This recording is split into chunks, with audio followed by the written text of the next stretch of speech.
katanya kalimat yang keluar dari mulut kita, sound wave itu nggak pernah ngilang, tapi mereka cuma disperse around the world. Itu mungkin sangat possible kalau misalkan kan kita kan kalau kita lagi syuting kita kan membicarakan hal yang sama, betul. Over and over again kan. Jadi kayak mungkin nih percaya nggak percaya jadinya. Tapi kalau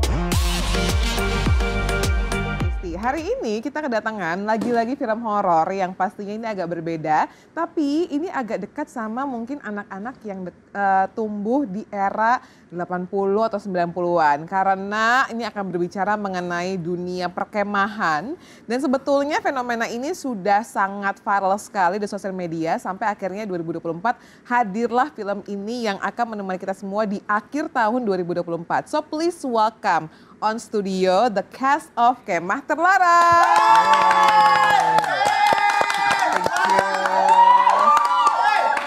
Teman-teman welcome. Yes. Nggak kaget kan? Masih aman ya semua? Aman. Hari ini ada 4 orang yang 4 warga-warga yang mampir ke insert, tapi sebetulnya cast and crew-nya sama para cast dari Kemah Terlarang tuh ada berapa banyak sih? Cast kita total mungkin 15, 20? 10. Oh 10 orang ya? 10 orang. Oh, berarti lumayan banyak dong, Banyak. karena dari trailernya juga banyak banget. Yes. Nah kali ini kita mau kenalan dulu sama 4 orang yang udah hadir di studio. Kita kenalan dari siapa dulu nih? Ayo. Silakan. Om Mimpan Silakan dulu Mbak. boleh. Dari yang aku depan. ya. Dari depan. Halo teman-teman semuanya, nama aku Naila Purnama. Di film Kemah Terlarang ini aku berperan sebagai Naila. Oh Naila pas banget ya namanya, nama asli ya? Oke. Oke, halo semuanya, perkenalkan nama aku Kalista Mercy. Di film Kemah Terlarang aku berperan sebagai Kiki. Oke, yang di belakang. Halo semuanya, perkenalkan aku Juju, aku berperan sebagai Mada di film Kemah Terlarang. Oke, yang terakhir. Saya Fatih Unru, saya berperan sebagai Miko. Oke, nah ini kan kayaknya kalau dari kerutan-kerutan wajahnya ini anak-anak ini masih kayak 20-an ya. Kalian tuh umurnya berapa sih? Aku 17. Tuh kan bahkan belum ganti.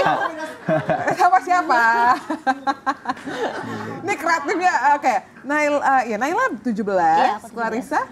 Kalista, Oh sorry Kalista. 16. Belum punya KTP, nggak masalah. Aku kebetulan yang paling tua di antara teman-teman. Dewasa Jo. Iya, dewasa. Paling dewasa, 24 tahun. Ya nggak masalah di antara warga-warga ini 24 ya. Oh my God. Aku masih 19.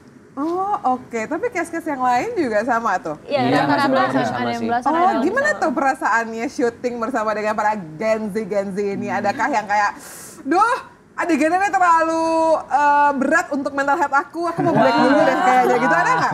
Enggak sih. Enggak sih, aman. Kita kebetulan juga syuting kan di hutan ya.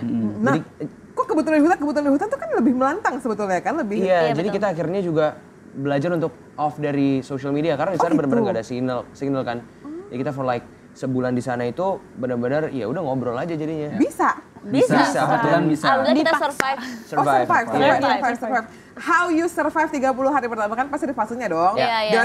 Dari ibu kota semua anak Jakarta dong. Iya. Aku kebetulan di Dari Jogja. Oh, jujur anak Jogja. Tapi maksudnya kan di kotanya masih di Jogja masih ada sinyal gitu kan. Dari hari-hari yang ada sosial media segala macam tiba-tiba oke, we go now, tek gitu kan nyampe sana nggak ada sinyal sama sekali. Dan sekarang ini kan orang tuh otomatis misalnya lagi break, lagi nunggu apa segala macam, secara buka alam HP, bawah sadar langsung buka handphone dan knowing what happened. Nah ini kan pasti ada masa-masanya tuh, fase-fasenya kalian sendiri deal with yourself gimana? Ada anxiety, apa namanya bahasanya tuh bukan Anxiety disorder. Bukan anxiety disorder tapi kayak anxiety yang kayak aduh gue nggak bisa Anxiety nih. attack gitu. Ya attack juga, tapi karena lo nggak attach sama sosial medianya kayak, aduh gue ngapain ya, bingung gitu lah. Dan itu happen for a long time, lumayan sebulan. Iya, aku Gimana? sih awal-awal jujur aku masih sempet yang kayak nyari-nyari yang kayak aduh sinyal nih mana gitu. Cuman lama-kelamaan akhirnya capek juga kadang menemu. Akhirnya kita kalau misalnya lagi break malah suka main-main game yang kayak zaman-zaman dulu. Main kartu, main kayak menjebot gitu, kayak gitu-gitu sih. Tebak-tebakan. Tapi itu full ya kalian 30 hari di hutan? Hari-hari akhirnya tuh udah menjelang Ke akhir Jogja tuh ya? kayak beberapa hari udah mulai di kota. Tapi beberapa hari doang. Aku di hutan cuma 2 mingguan. 2 minggu lebih. 2 minggu lebih dong. 2 minggu lebih dong, lama banget gitu ya. Sehari tanpa masalah sosmed aja itu nggak ini ya. Terus kalian sendiri akhirnya kalau proses syutingnya 30 hari lah ya, kita ambil 1 bulan untuk di Jogja dan juga di hutannya. Untuk leadingnya segala macam, teman-teman Kemah Teralang nih gimana sih ceritanya? Apakah ada yang talent-talentnya tuh pakai casting juga, atau mungkin udah tahu nih karakternya untuk ini adalah si A gitu, atau karakter ini untuk si B, atau gimana nih? Kalau dibilang casting sih udah pasti awalnya kita casting dulu. Bahkan kita castingnya juga bukan peran kita yang sekarang. Gitu. Kalau Gitu. Istan waktu itu castingnya apa? Waktu itu Dapetnya apa? aku castingnya tuh jadi Lydia dan sekarang aku dapetnya jadi Kiki. Lydia ini adalah Ini ya yang sekarang kalau di Kemah Terlarang dia tuh Zenia Zain. sorry? Zenia Zain. Oh, Zenia Zain. Oke, Zenia oke, Zain. oke. Terus Dia terus. jadi Lydia. Gitu. Kalau aku castingnya Kalau lewat Jujur? online karena aku waktu itu posisi masih di Jogja, jadi kirim video dan readingnya aku nyusul dari teman-teman yang udah mulai start reading udah sebulanan ya. Iya, lumayan lama. Aku nyusul di akhir-akhir. Kalau Fatih? Kalau aku waktu itu sebenarnya alhamdulillah fortunate enough untuk dipanggil langsung ketemu sama Bu Gita. Oh, jadi kayak selected gitu ya? Kayaknya tapi pasti udah ada kurasinya banyak sih dan ya gue bersyukur aja gitu bisa ada dipilih. Kalau Naila? Aku ngelewatin proses casting juga sih, sempet coba beberapa karakter yang lain, terus ketemu sama sutradaranya juga, baru akhirnya cocok sama karakter Naila ini sih. Oh gitu. Nah, kalau untuk ngomongin film horor sendiri, apakah teman-teman semuanya di sini memang udah kayak aku adalah bintang film horor gitu? Atau Ada dong. Naila ya. Di film horor. Di antara warga berubah ini Naila ya. Naila, ini film horor keberapa, Nay? Kurang lebih mungkin kelima. Nah, kali ya. itu berarti statement aku benar ya. Wow, aku adalah bintang film horor gitu Enggak sih, kan. tapi belum menilai seperti itu ya. Dari berapa film yang Naila mainin? Dari, ya emang rata-rata sih. Ya udah ya, terima aja Nay. Tapi belum sih Kak, tapi semuanya film horor gitu ya. Kalau Kalista, Juju, Fatih, kalian biasanya malah di film genre apa? Kalau aku kebetulan ini film debutku Kak, jadi Oh gitu, ini ya. gemes banget. Jadi ya setelah berjuang dulu dari ngekru, waktu itu Nilko. Serius? Ya, jadi awalnya tuh magang di film jadi talent koordinator, ngurusin talent gitu, ngasistenin mereka, and then sambil main-main 1-2 scene, sampai akhirnya alhamdulillah debut sama Rapi Film di Kemah Terlarang. Ini film pertamaku. Kalau Kalista sama Fatih? Kalau aku ini juga first time aku di film dan puji Tuhannya aku dapet horor karena aku emang pengen banget dapet film horor dan puji Tuhannya pertama kali dapet langsung dapet yang horor sih karena aku sebelumnya tuh lebih banyak di series. Oh gitu. Oke, Fatih. Kalau ini baru kedua kali sih. Yang pertamanya romance. Yang pertamanya biasanya drama-drama gitu sih. Iya, drama-drama. Drama-drama lah. Terus kamu biasanya kalau tampang kayak Fatih gitu dapetnya kalau di drama gitu apa? Drama-drama biasanya jadi yang sidekick yang lucu-lucu. Oh gitu, kamu lucu? Yang Oh, tapi gitu-gitu. emang dia kalau di lokasi juga lucu. Enggak dong. Oh, Terima kasih. Satu badut. Salah badut. Jangan. Apa punchline yang bisa dikeluarin sama Fatih? Enggak ada. Saya nggak bisa. Aduh, Saya kira gini, kalau gini. Jangan dong. Sudah Langsung dong. panik. Iya, langsung panik nih. Bingung Fatih nih. sama Kak Derby yang jadi itu badut dia. di lokasi. Nah, itu badut Yang beneran di tuh. Romero. Oh kan Derby, oke. Karena dia yang salah satu yang paling tua. Jadi dia kayak ngejagain kita lah malah. Oh gitu, Iya. seru. Derby udah beberapa kali main kesini, cuman biasanya di drama ya, maksudnya dia mampir kesini ceritain horornya gitu. iya. Terus kalau di film ini lucu nggak? Enggak, ini sangat serius. Tapi akhirnya tapi akhirnya menarik karena saya sebelumnya belum pernah main yang serius banget gitu loh. Oh gitu. Kasih bocoran dong kan, misalnya kan pertama orang tuh ngeliat lu kan jadi sidekick yang lucu-lucu. Lu kan sekarang horor tuh serius gitu. Apa punchline kalimat lo yang kayak lu paling inget banget nih di antara masa dari sebulan satu kalimat aja nggak ada yang ingat, kan nggak mungkin. Aduh, apa ya? Ngeblank lagi. Panik lagi. Apa ya? Tebak-tebakan juga apa aja? Bingung lagi. Apa ya? Ini dialog lu apa di Jojo? Bingung nih, bingung. Kalau friend, Apa ya? apa sih kita Nyariin Rini kali. nyariin Rini? Lah, Mas Heru. Sama Mas Heru biasanya. Seru nih kalau berantem gini nih. nggak tahu saya. Bingung. Lupa. Sorry. Iya nggak apa. Dia sampai salah tinggal sampai dalam meja loh. Sorry. Lucu ya, oke. Tentu kita mau tag dulu sebuah foto karena ini menarik bahwa seorang Juju ini ternyata adalah tim belakang layar yang sekarang memulai debutnya menjadi orang depan layar. Apa sih yang ada di foto-foto ini, Cie?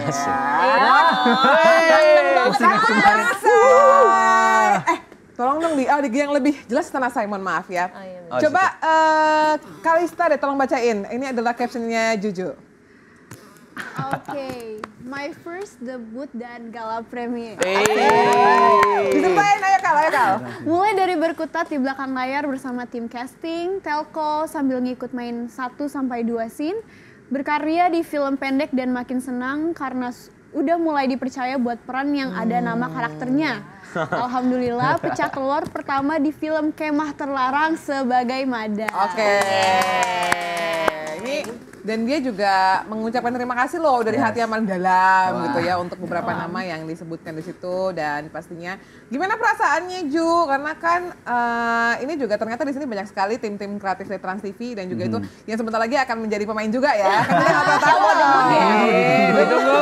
Amin ya Allah.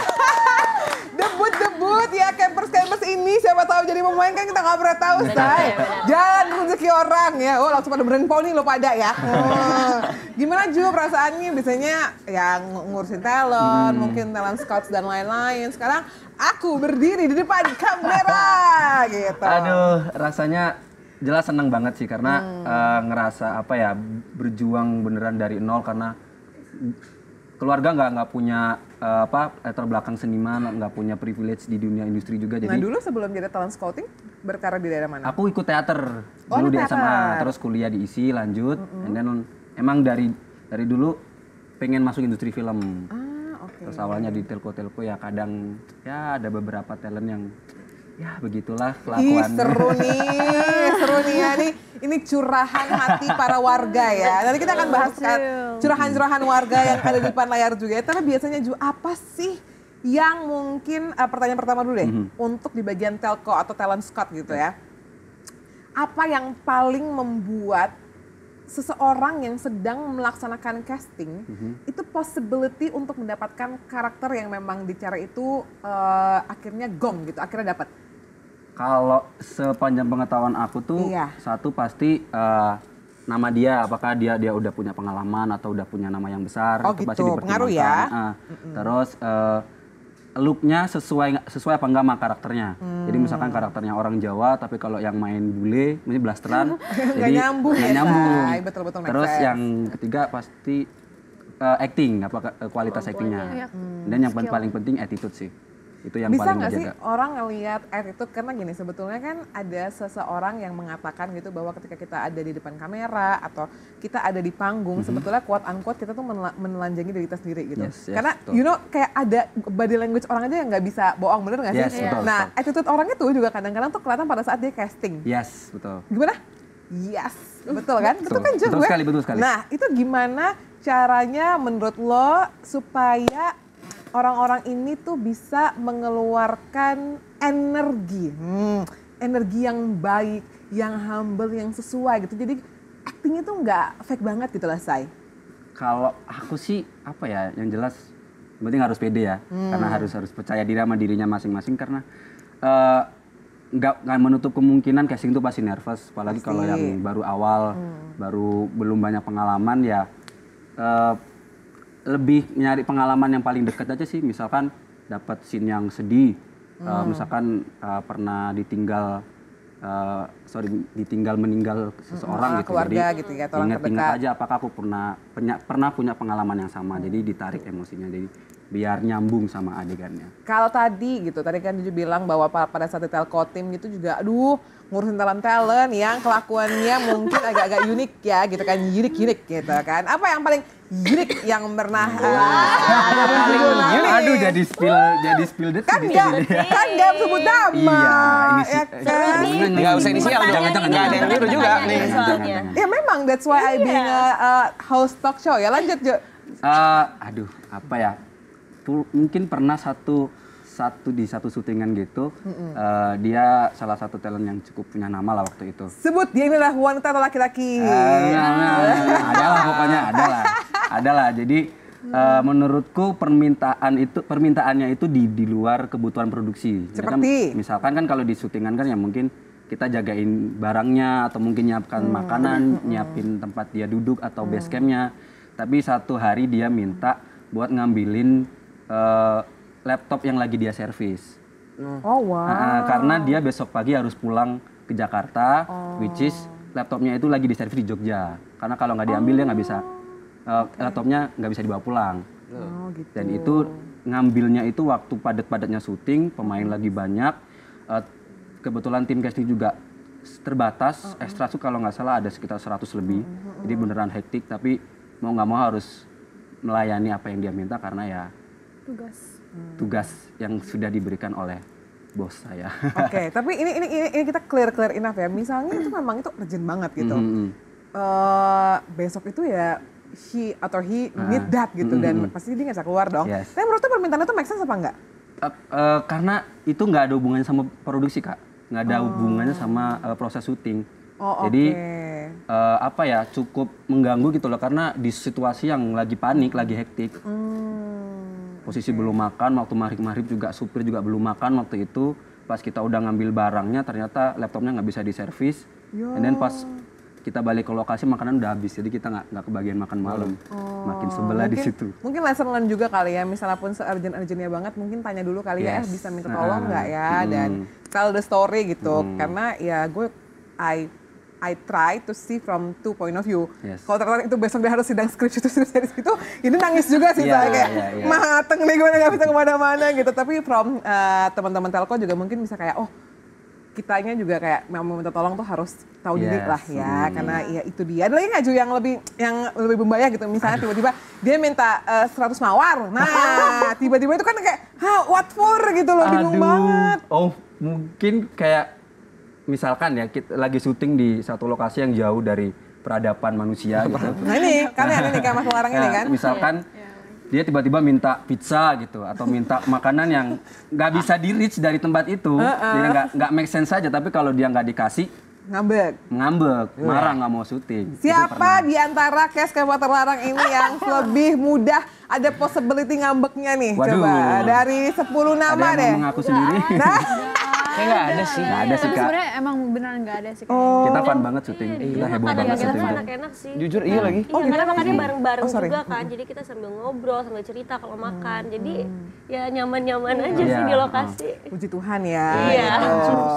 Jadi aman-aman aja ya. Nah sekarang kita mau bicara nggak aman nih. Karena memang sebetulnya berbicara mengenai story of Kemah Terlarang ini kan sesuatu yang pasti tidak aman ya kan, tidak aman, makanya diangkat menjadi sebuah cerita. Dan seperti yang aku mention tadi bahwa ini juga sempat viral sebelum sebetulnya diangkat ke film di sosial media. Dan ada fun fact juga bahwa kalian ini mewawancarai atau bertemu dengan teman-teman aslinya dan akhirnya duduk bareng untuk kayak tahu dan segala macam. Itu gimana ceritanya tuh?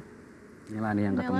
Lah, cuma satu kita semua banyak beberapa orang. Aku enggak. Soalnya karakter kita berdua enggak ada. Fiksi. Karena karakter kita berdua itu campuran Dibikin. dari beberapa anak. Kalau untuk spesifik satu orang lebih ke Miko Fatih dan sama Naila. Fatih sama Naila. Kalau buat aku sendiri, aku tuh ketemu di pertengahan proses syuting. Jadi bukan di awal. Oke. Jadi emang kita waktu itu lagi syuting, mereka main ke lokasi. Jadi mereka ngeliatin proses kita syuting. Aku sih nggak ketemu sama karakter aku, cuma aku ketemu sama beberapa narasumber yang mengalami. Kan aku tuh di sini berperan sebagai salah satu anak yang kesurupannya tuh aneh ya, minta dikafanin. Nah, yang narasumber aku bertemu ini, mereka tuh yang ngelihat kejadian aslinya. Jadi aku lumayan banyak dapat insight sih tentang karakter aku, karena mereka ngeliat sendiri kejadian aslinya kan. Aku ngeliat kayak waktu pas ketemu aku nanya-nanya tentang ya waktu pas pada saat itu tuh suasana yang dirasain gimana. Jadi sebisa mungkin aku juga menciptakan suasana itu pada saat adegan aku lagi main yang kesurupan itu. Oke, kalau Fatih? Ketemu sama aslinya. Terus. Orangnya asik sih ternyata. Nggak semenyeramkan ceritanya sih. Emang oke, yang lo denger sebelum ketemu orangnya tuh di image lo tuh apa? Terus pas ketemu kayak, ternyata bestie nih gitu. Iya, gue pikir tuh dia kayak orang yang serius gitu ya. Terus kayak nanggepin mistis-mistis gitu. Tapi enggak sih, maksudnya dia sangat honest sama apa yang terjadi.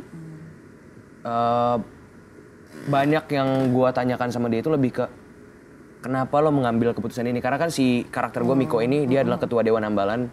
Yang dimana dia mengurus semua acaranya, mengorganize semuanya. Yang bersentuhan dengan pihak sana sini. Jadi gue nanya, kenapa lu mengambil keputusan seperti ini? Kenapa lu ngambil tempat di sini? Lu maksudnya kan harusnya udah tahu nih tempat off limit gitu. Gitu kayak gue pengen berempati sama keputusan ini yang dia bikin di kehidupan nyata sih. Akhirnya ngebuka banget karena tadinya gue sempet lumayan nggak terlalu deket sama skripnya, dalam artian gue nggak gitu, nggak relate. Tapi begitu gue ngobrol, ngelihat point of view baru sih. Jadi sangat membantu dan orangnya sangat asik.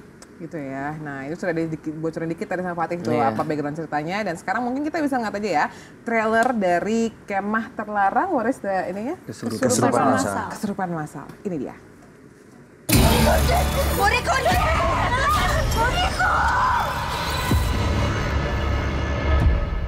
Walah, iki to. Sing wingi diomongke Mbah Sonto ki. Nggih, Mbah. Ya, Duk, Le. Hati-hati ya. Iya, Mbak. Sajen sing wis dipendem ojo nganti dibongkar. Berdoa menurut agama dan kepercayaan masing-masing. Berdoa dimulai. Kowe wis nglakoni apa yang Mas suruh? Sampun, Mas. Nah, ini bener.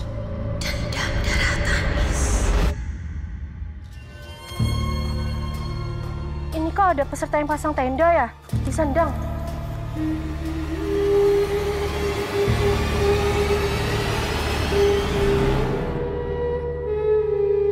Udah pastinya ada apa-apa. Dari waktu di jembatan perasaan aku tuh nggak enak. Bener kan tempat ini wingit. Kulo sampun janji bakal pentas. Pak lampahan gesangipun. Ada yang ngusak asik sajen ini.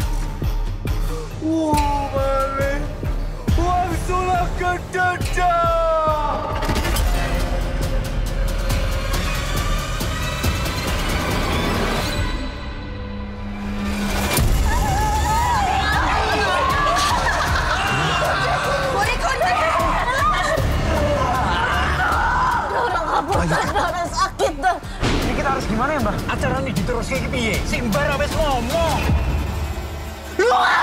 Urko, kamu kaning sang rojo, sang pangeran betah pilihan tanani pilihan kang banget aura.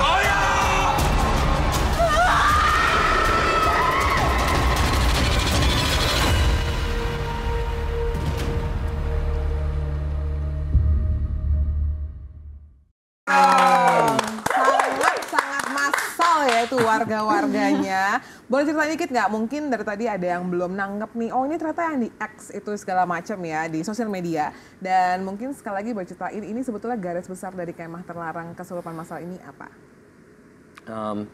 Jadi sekelompok pemuda dan pemudi dari SMA, mereka pengen cari tempat kemah untuk acara sekolahnya, tempat yang berbeda dari tahun-tahun sebelumnya. Di awal sebenarnya dikasih warning buat tempat ini ada, sebaiknya jangan lah gitu.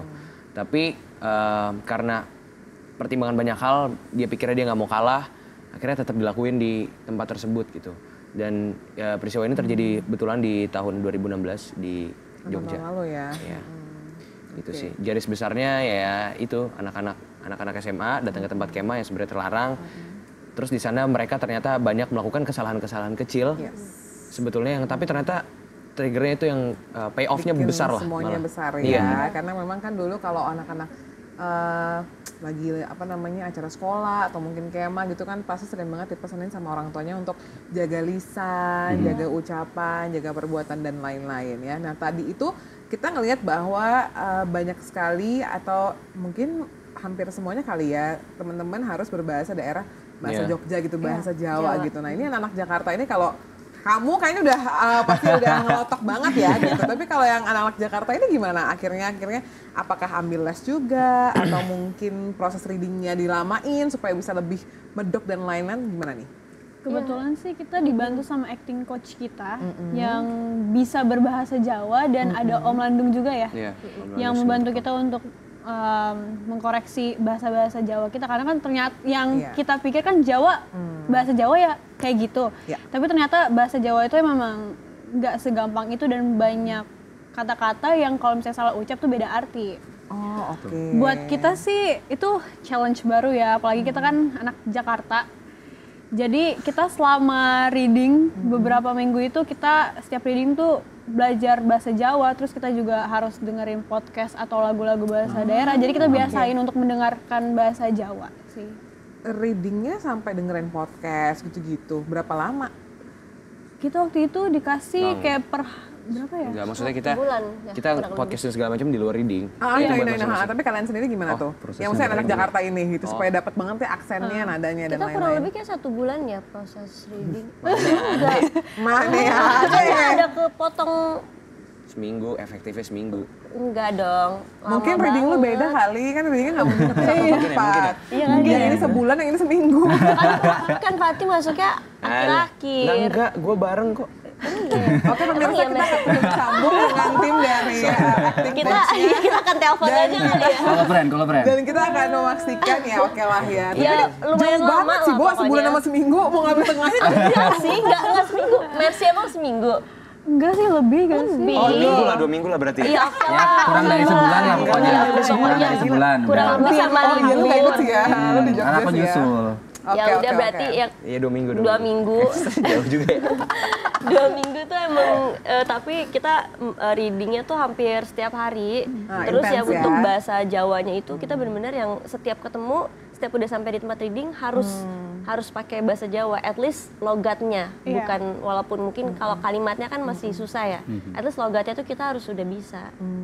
Ada acting coach juga sih yang ngajarin bahasa Jawa. Kalau Juju, kan lo sendiri orang Jawa gitu. Iya. Maksudnya cari orang Jogja, terus juga ini syutingnya di Jogja, which is kan itu udah lebih kental banget dong. Yes. Tapi apa sih sebetulnya mungkin waktu pada saat sebelum syuting, kayak lo kasih tahu, kalau orang Jawa tuh kenapa ada adegan ini, misalnya karena kan Fatih tadi bilang melakukan berbagai macam kesalahan sebenarnya kecil, tapi efeknya besar. Lo pernah nggak di tempat gitu, di lagi off cam aja tuh cerita, oh kenapa misalnya melakukan hal ini tuh nggak boleh di sini karena ini. Lo pernah nggak kayak gitu? Apa sih, Ngasih tahu gitu. Biasanya sih kalau mitos-mitos yang ada di orang Jawa tuh biasanya tuh emang dibicarakan karena emang ada pesan sesuatu, ada edukasinya. Contoh. Misalkan kayak nggak boleh pulang malam-malam, nanti dicolong demit misal. Nah, itu sebenarnya karena menghargai waktunya udah waktunya istirahat. Tubuh manusia tuh ya kalau malam nggak boleh di pressure sampai pagi gitu-gitu sih. Kalau nggak boleh pulang maghrib nanti disembunyiin bebek gombel lah gitu-gitu kan, karena ya itu waktunya maghrib, waktunya sholat gitu. Tapi lo pernah nggak, maksudnya di kehidupan lo gitu, personal mengalami hal-hal seperti itu? Atau mungkin lo pernah dengar dari keluarga lo? Kalau sejauh ini sih saya cukup taat ya Kak. Oh wow, nice, I love it. Cukup anaknya baik-baik aja lah, nggak yang Jadi nakal-nakal lempeng-lempeng banget. mania gitu Lempeng-lempeng ya. aja. Oke. Tapi ya sempet sih ada tetanggaku tuh beneran hilang karena dia maghrib nggak pulang. Dia baru ketemu itu, jadi hilang maghrib, besok sore jam 4-an baru balik ke rumah, dan dia kayak linglung nggak tahu apa-apa gitu. Oh Serius. Ya, Terus akhirnya pasti kan orang tua ya cari tahu dong kenapa, terus Iya, Find- karena apa orang-orang yang dulu ditemukan? mungkin percaya ya sama mitos itu ya. Jadi emang ya mengiyakan apa yang terjadi sih. oke. Kalau dari teman-teman yang lain mungkin ada nggak mitos-mitos yang ya nggak harus Jogja sih, dimanapun gitu, di Jakarta Paling atau kayak mungkin gitu sih ya. Apa ya? Karena kita udah tinggal, kalau aku ya karena udah di perkotaan, jadi mitos-mitos gitu udah nggak terlalu berasa. Jam 6 maghrib ya sekarang kalau tinggal di Jakarta semua pakai di jalanan, Masih kemacetan. Iya bener. Mungkin kalau di hutan, aku nggak tahu ya, maksudnya ini asli apa enggak, cuman emang ini dipercaya sama orang sana dan kita juga udah di-warning dari awal. Kalau misalnya masuk hutan, itu kita nggak boleh patahin ranting, Oh, iya. iya patahin ranting. Terus kalau misalnya, Iya nggak boleh bawa. ya nggak boleh bawa ranting, bawa pokoknya yang ada di hutan itu nggak boleh kita bawa. Terus kalau misalnya ada hewan-hewan, kan biasanya kalau di hutan kan hewannya ada macam-macam kan. Ada yang justru cacing yang gede banget dan yang lain sebagainya, dan itu nggak boleh dibunuh karena menurut mereka ranting dan yang lain sebagainya itu adalah punyanya yang hutan. Nggak, maksudnya kita nggak berhak untuk mengambil dan kita nggak berhak untuk membunuh sesuatu yang ada di sana. Oke, nah akhirnya dari cerita yang mungkin quote unquote simple, it's very casual kan, anak berkemah, tapi akhirnya jadi kesurupan massal dan lain-lain, dan ini dikaryakan menjadi sebuah film horor. Menurut kalian sendiri, apa yang membuat Kemah Terlarang ini jadi punya rasa horor yang berbeda di tengah karya horor-horor lainnya di film-filman di perfilman Indonesia? Kalau dari aku sih, menurut aku film Kemah Terlarang ini secara cerita juga menarik karena nggak cuman cerita horornya aja, tapi kita juga ada ngangkat salah satu kayak cerita rakyat gitu, cerita rakyat di daerah sana. Yang tadi kayak salah satu value-value-nya yang dikasih tahu sama Jujur dan Ada yang lainnya satu tokoh dari cerita rakyat yang kita ambil, yang kita bahas di film ini. Jadi menurut aku ceritanya tuh dari segi cerita kuat. Jadi nggak cuma horor yang kayak jedar-jeder, jump scare berisik di mana-mana gitu. Oke, yang Itu mana sih. mau nambahin? Ada mau nambahin? buat kalian yang takut nonton horor, ini bukan film horor yang untuk nakut-nakutin sih sebenarnya. Ya, betul. Karena kalau saya pribadi ngeliatnya kayak lebih fokus sama storytelling ya, dan actually telling the stories yang tahun 2016 itu sebenarnya kenapa. Bukan kayak bang gitu. Nah ini kan lucu banget ya. Iya lucu lagi. Iya Itu lucu, yang- lucu. Jadi nggak lucu ya gitu. Fatih udah punya pacar? Oh, ada sini. Aku gemes banget. Aku mau nanya, emang Fatih in real life-nya juga lucu ya? Oh, pacarnya mengkonfirmasi? Iya, gitu ya. Makanya langgeng ya, soalnya lucu ya. Oke. Ayo, oke. Lanjut terus. Iya begitu. Gitu aja. Alemo, ayo. Terus Langsung mungkin salah fokus. banyak kejadian di waktu syuting kita tuh yang mirip sama kejadian aslinya waktu 2016. Ada yang kesurupan beneran? Ada. Ada. Saya salah satunya. Ah, serius? Iya. Terus lo gimana tuh? Kesurupannya tuh nggak sampai teriak-teriak, nggak sampai wah, nggak sampai gitu. Tapi Nggak kayak yang Fatih jelaskan tadi iya. ya? Lebih ke kayak kesambet aja sih Kak. Jadi emang lagi nunggu syuting, lagi waktu menjelang maghrib juga waktu itu. Jadi kayak lagi Jangan maghrib. beda nggak apa-apa. Kenapa? Nggak apa-apa. Oh ini ada inner jokes ya? Iya, inner jokes, Oh, inner oke. jokes. Sorry. Mohon maaf. Jadi lagi nunggu syuting, nunggu take gitu, tiba-tiba kayak nggak bisa gerak aja, kayak ada sesuatu di depanku yang bentuknya nggak jelas gitu. Terus aku kayak kepaku sama sesuatu itu, nggak bisa gerak. Dan ketika disentuh sama salah satu mamanya talent, mamanya Azela waktu itu yang jadi Vena di film ini, Ya. tiba-tiba air mataku keluar. Oh, itu berapa lama tuh? Lama itu. Matung Dia dia matungnya diem. kayak Iya, dua kita menitan. sampai yang kayak Ju gitu. Kita dorong pun dia kayak tetap gini doang gitu ngeliatin ke arah depan tapi kayak kosong. Oke, Kenapa selain sadar Juju, makin Minyak kayu putih Makin diginiin iya juga. matanya bahkan kita gini-giniin kayak Nggak kedip. acting kali ini acting nih terus kayu putih kita gini-gini ke matanya tapi dia tetap nggak ngedip. kalau yang lain? Kan tadi bilang bukan cuma Juju doang kan? Iya, ada Kalau ekstra. kesurupan lebih banyak di ekstra sih. Mungkin karena mereka juga kalau di lokasi suka kosong juga kan Oh, pikirannya. oke. Jadi mereka yang lebih kena. Sama capek kan. Capek. Karena extras di sana maksudnya banyak banget. Banyak. Terus kita syuting dari pagi, mereka standby pasti lebih pagi. Betul. Selesai sampai malam, jadi menurut saya kayak rawan aja buat mereka yang kena, karena mereka pasti secara fisik lebih capek. Tapi ada nggak maksudnya cerita yang mungkin ya terjadi di area itu in real life atau mungkin dari cerita yang terjadi 2016 yang kalian tuh baru dikasih tahu setelah proses syutingnya? Aku ada sih cerita. Jadi kan emang film ini tuh dibikin ceritanya bener-bener semirip mungkin sama kejadian aslinya.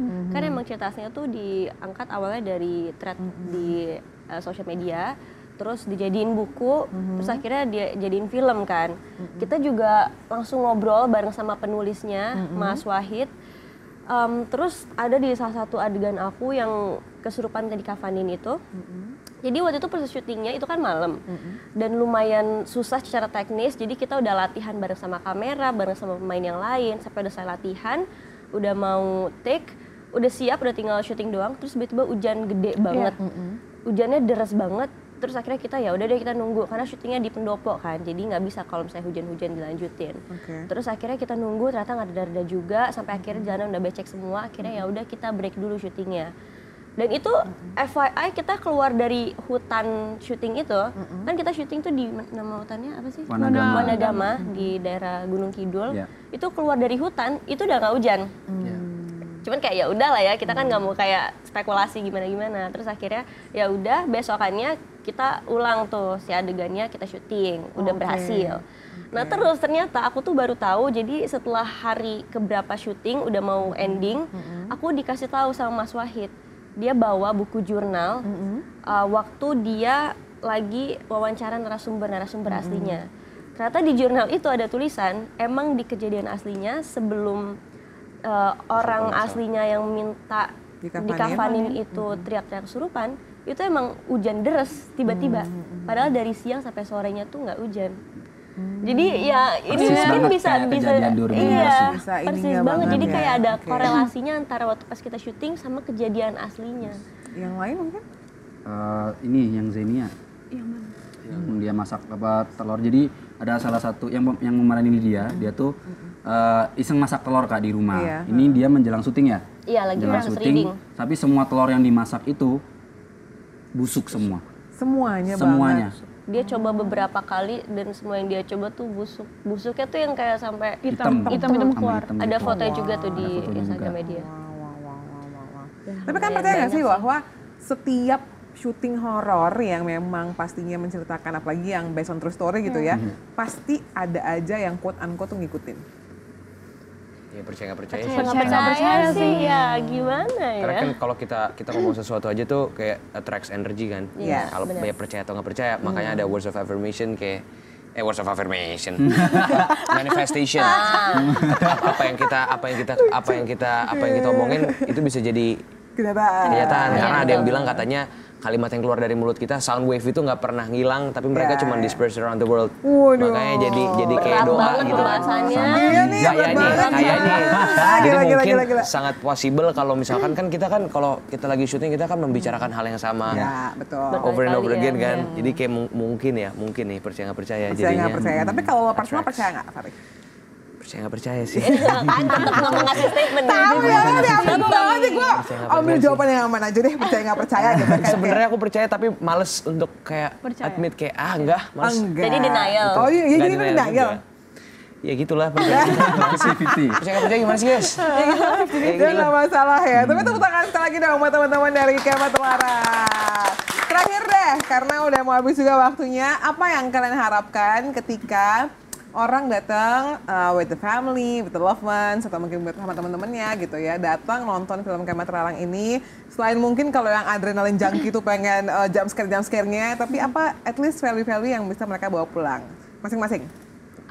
Dari aku ya, mungkin salah satunya sih pesan moralnya itu sih, kalau misalnya kita kemah tuh kadang ada beberapa hal yang kelihatannya tuh mungkin kecil gitu ya, cuma ternyata dampaknya besar. Jadi mungkin saran aku buat kalian yang belum pernah cobain kemah, mungkin bisa nonton film ini dulu biar tahu apa aja yang tidak boleh dan dilakukan supaya nggak kejadian kesurupan massal nanti di kamar kalian.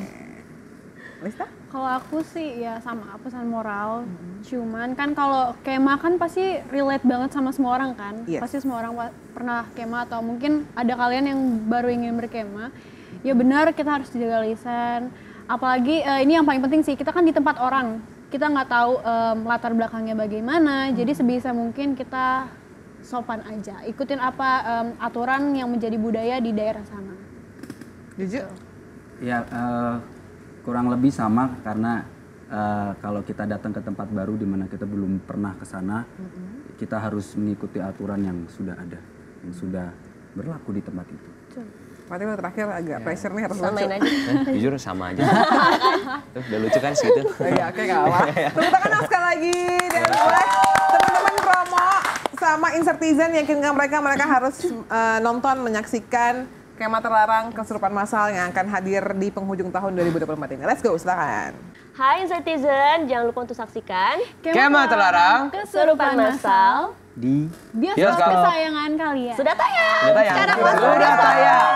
Terima kasih sekali lagi, mudah-mudahan Terima kasih pastinya ini banyak. mendapatkan film yang terbaik. Dan Amin. pastinya Kristi pamit, sampai ketemu lagi ya di episode Etek berikutnya. Bye-bye.